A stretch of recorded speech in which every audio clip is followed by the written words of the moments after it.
Китаплар арасында Асия ханым күренмиде. Яраткан хезмәтенә шулай башы аягы белән чумып эшләргә ярата ул. Көн үтсенгә түгел, бөтен җаны тәне белән әлеге серле китаплар дөньясын яратканга.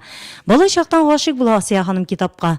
Шушы мәхәббәткә 30 елдан артык тугры ул. Алабуга культура агарту училищесын тәмамлап кайтканнан соң, район үзәк китапханәсенә эшкә урнаша. Алдан балалар 1982 елдан бирле әдәбиятны эшкәртү һәм комплектлаштыру бүлегендә эшли. Мәктәп елларында бала чагымнан безнең авылда библиотекага йөридем.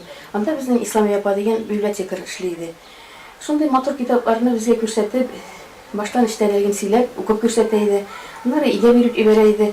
Аннан без килгәч, китапларны тапшырганда бездән эштәлеген сөйләтеп күрсәтә иде. Миңа ул бала чагымда шундый эш иде. Серләр дөньясы китапханәгә килеп керү белән үзенә күрә бер сихри тынлык биләп ала.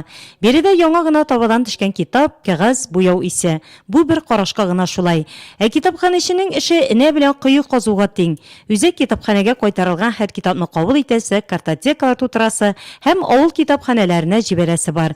Һәр китап Асия ханымның күңеленә якын, кадерле. Китапны бикләмәсеннәр иде. Әгәр инде китапны битен шулай бикләгән кешене күрсәм дә инде, менә ачуларым кузгала инде.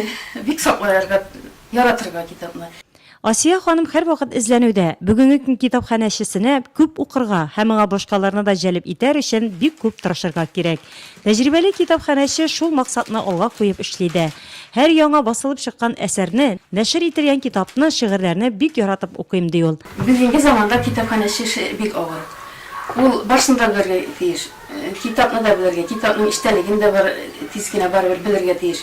Заманадан артта калмаска тиеш. Үз эшенә җаваплы караганга коллективта да Асия ханым абруйлы. 27 ел бергә эшләгән хезмәттәше Вәсилә ханым Гәрәева да аны үз һөнәренең остасы булганы өчен хөрмәтли. Асия белән без 87 елдан бирле бергә эшлибез.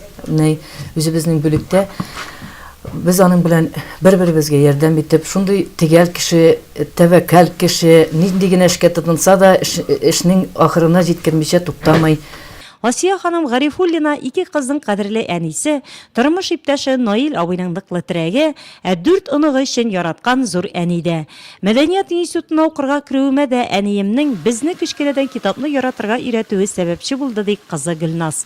Әни эштән кайта иде дә, без шауып килеп, әни безгә нәрсә алып кайттың дип сумкасына гел карый идек тә әйтте. Нәрсә алып кайттың инде китапханәдән? Мәтен китап дип безгә матур-матур китаплар алып кайта иде. Без аларны рәхәтләнеп укый идек.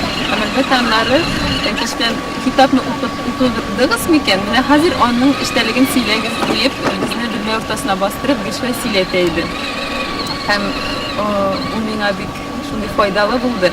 Булачак һөнәрем шунда башланган дип уйлыйм. Чөнки әни безгә менә балачактан китапка мәхәббәт уяткан. Һөнәремне сайлап ялгышмадым, бер генә дә үкенмәдем ди Асия ханым. Ихлас күңелдән әйтелгән сүзләрдә чын хакыйкать. Яраткан һөнәреңә генә гомер буена тугры калып буладыр ул.